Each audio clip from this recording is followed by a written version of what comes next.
It's the NBA Finals post edition. Does that make sense? Well, it does Yes, now. It's our show, our rules. I I'm think Jim so. Monahan. He's Chris Swendeman on the 2 Minute Drill podcast. And Swendy, let me start with this question. Do you have any idea how hard it is to blow a 29-point lead in the second half? Wait, hold on. Let me ask some of my friends that are San Antonio Spurs fans, and I'll get back to you. Wow. That's hard to do, Chris. The Knicks could have gone on a 28-0 run and still been trailing. Think about that for a second. I Yeah, mean, let that sink in. it is one of the most historic comebacks or historic collapses, depending on which way you want to look at it. I'd rather say one of the most historic comebacks and give the Knicks the credit they deserve rather than say it was San Antonio who lost the lead. Because you come back from 29, it doesn't matter what the other team's doing. You still have to score and defend. And give the Knicks credit. They were down big at half, and no lead is too big for that team to come back from. They believe they can win every game, and you know what? They just proved it, folks. There are only two other comparisons that I can make, and they're slightly off, but you'll get the gist of it. And that would be the 2004 Yankee Red Sox Right. ALCS series. Red Yep. Sox trailing 3 games to none. Yankee fans, I'm not going to go into it. You know the drill. Right. And the other would be 28-3, the Atlanta Falcons and the New England Patriots in the Super Bowl. Those are the only two that I can, and again, they're different, but they're the only two Right. that I can make that comparison because one for the Yankees, Red Sox, obviously, it was a 3 games to none lead Right. in that series. The Super Bowl is probably the closest to it with a 25-point lead in the Yeah. second half. And again, do you know how hard it is to blow that lead? But once the Knicks got to within 15 in game 4, I looked at the amount of time left. I looked at the fact that the Spurs weren't calling timeouts to try to break the momentum that Right. the Knicks had going. And I said to myself, Knicks are going to win this thing.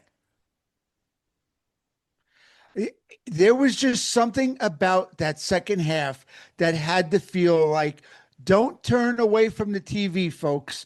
Keep watching because what you could be able to see is history. And if you stay tuned, like many did, and uh, you know, if you looked at the crowd at the Garden, nobody left early to catch the train.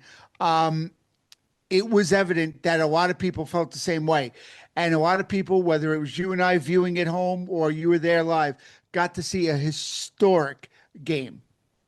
The Spurs led in every game in this series and had significant leads. Not just Right. a point here, a point there, Right. significant leads, even in game 5. And you're thinking, okay, they're going to win this at home. The Knicks will come back to the Garden. But listening to that crowd, I watched some of the game, some of the fourth quarter Yeah. on television, and then was out with friends and listening to it on the way home. And if you didn't know better, based on the crowd reaction, you'd have sworn it was at Madison Square Garden. My goodness, did Knicks fans travel well in this series? Well, because you know what? You wait 53 years for a championship, you'll travel to make sure you see it when it happens. And it they just had everything going for them in this playoffs. The fan support, the comebacks. They were the most exciting team I can remember in a long time to watch. I mean, this team just did not quit. They never quit. They never gave up. They believed in each other. And you know what? For all the compliments I've heaved upon Jalen Brunson over the last month, 2 months during the NBA playoffs, the best compliment, he saved the best for last, Jim. 45 points, led the team, and basically said, guys, I got this. And he did what captains and leaders do. He put the team on his back and said, "We're ending this tonight." And you know what?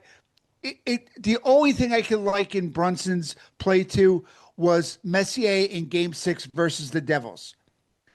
Hat trick on to Game 7. It was one of the greatest single performances I've seen, and I think Brunson, because it was a deciding game for them, to win the championship, it might have been even better. I mean, what Messier did at that point was crazy because he called it. He said, we're going to win tonight, and then went out and scored a hat trick to prove it, to get them to game 7. But this was the deciding game. They were down again, and Brunson put up 45 to put the exclamation point on this series. I mean, how do you not love this guy? He's just humble. He gets it. He loves playing in New York. There's nothing not to love about this guy. A lot of people I know who are not NBA fans were captivated by this series and were just blown away by what was going on. And the nearest comparison to that I can make is the 1986 Mets in that series with the Houston Astros. Chris, yes. I remember being in Manhattan outside of a store that had TVs, multiple TVs on, and people glued to what was going on in that series. It was, you can't turn the TV off. And what the Knicks did in the postseason and in the finals in particular was just emblematic of that. You just couldn't not watch them. No, this was a team that of players other than aside from Brunson were guys that were kind of, some of them cast-offs, like Karl Anthony Towns and others. And I mean no disrespect, because this was the definite. Years from now, you're going to look up the definition of team, and they're going to show you the 2026 Knicks, because everybody contributed. There wasn't anybody who didn't play a role somewhere along the line in these playoff series that got them to where they were. Every night it could have been somebody different, but they all collectively worked as a unit to get to the goal of the NBA championship. And you know what? Leon Rose, Executive of the Year, probably wouldn't be enough praise for what he's done to amass this team. It just... There was so much excitement because this team, and like you said, the 86 Mets, I think, is the greatest comparison. Not only the same colors, but you never thought this team was out of it, ever. And the 29-point deficit was the exclamation point, but they did it in Game 5 to win the championship, too. They were down again, much like the Mets in Game 7. They were down even after that historic Game 6 comeback. They were down in Game 7 early on to Boston. And came back to win. That's a very good parallel. I like that a lot. But man, was this team exciting to watch with the Knicks. They were just fantastic. Brunson's performance throughout the playoffs and specifically in the finals is leading a lot of people to say the greatest Knick of all time. And I don't know if I'll go quite that far. I mean, older Knick fans are going to remember Willis Reed coming through the tunnel in the NBA finals and all of that, and the emotion in the Garden that night, which absolutely erupted. If Brunson isn't the greatest Knick of all time, and you think of how many great players have played for this franchise in the last 53 years who couldn't bring the championship home, if it's not Brunson, he's on a really, really short list. And I think the other guy, as I just said, is Willis Reed. Those guys have to be 1 and 2. The one that I would put up there, maybe with Brunson, because he does have a championship, and I think he got lost in the Willis Reed game, is Clyde for me. I think Clyde Frazier doesn't get enough. He was kind of the unsung hero because of Willis's, dramatic comeback and, the walkout that everybody knows. But I think Clyde is the guy for me that I might put over Brunson. And I don't even know if that's true anymore, because what Brunson did was just sheer heroics throughout the entire playoffs, where Clyde, Game 7, he still, in my mind, doesn't get enough credit for what he did in that game, because again, he got overshadowed by Willis Reed. But man, I mean, if Brunson's not number 1, he sure is a close 1A to whoever, whether it be Willis, Clyde, or somebody else. What he's done just has etched his name in New York Knicks and New York sports history for all time. Walt Frazier might disagree with your point, though. There was a television show that Willis Reed hosted after that championship season. And I remember watching the episode where Willis Reed turned to Walt Frazier and said, "How do you think we'll do next year?" And Frazier turned to him and said, How are you feeling? Like Frazier knew, Right. as great as Walt That's right. Frazier Right. was, Frazier knew it was Willis Reed. If Right. Willis wasn't healthy, the team wasn't going to do it. So And even it, Clyde Frazier knew. and I mean, you think of teams, Jim, in the 80s and 90s, especially when the Knicks started to get really good for a long time. Patrick Ewing, as much as I wasn't really a fan of him, I mean, was iconic and a staple to this team. Bernard King, Allen Houston, Anthony Mason, Charles Oakley, all these guys came and went. Carmelo Anthony. I mean, they've had some great ball players over the years. None of them did what Jalen Brunson just did, through the 80s, 90s, and early 2000s. And you just look at him now, and this team, him, Carl Anthony Towns, Hart, so many others are going to be immortalized forever because they broke a 53-year streak. And it's just so amazing. I have so many friends that are Knick fans, and I'm so happy for all of them right now because you know what? It was just something to watch. And I think the Knicks pulled in a lot of new fans that necessarily, like you said, maybe weren't even basketball fans. But you know what? If they are, they're going to love this team now, and they should.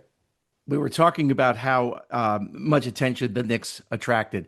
And the only person I think who was drawing any of the spotlight away from the Knicks was the Anthony Volpe crowd who want him gone. Swendeman, I couldn't believe how Oh, vocal they were as all of this stuff with the Knicks is happening.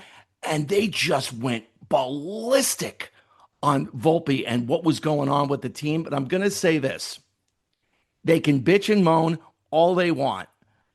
But Boone and Cashman, for whatever reason, are in love with this kid. And unless they're showcasing him for a possible trade, he's not going anywhere. So the Yankees are doing well since the 23rd or 24th right. in May. They have the best record in baseball. So if you're on the get Volpe out of the lineup bandwagon, let it die. Just let it die. He's not going anywhere. But why?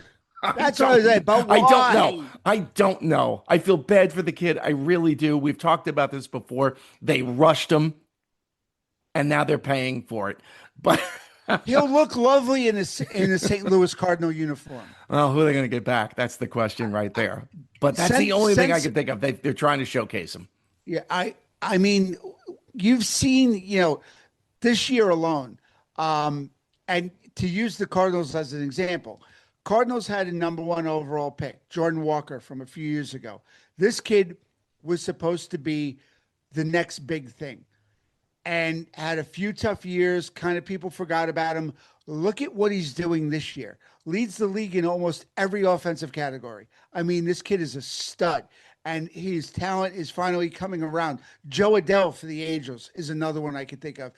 Was supposed to be all world, never came around. Then all of a sudden, people kind of forgot about him, and all of a sudden, his trajectory just went skyrocketing.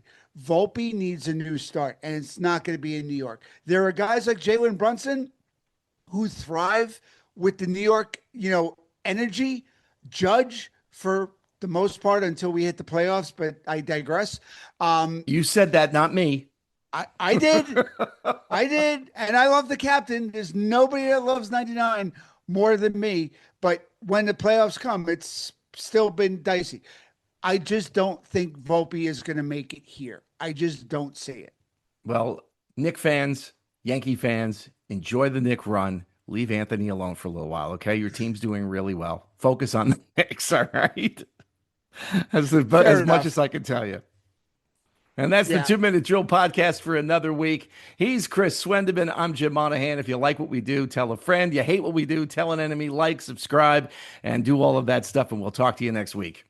You got it, Jim. Enjoy.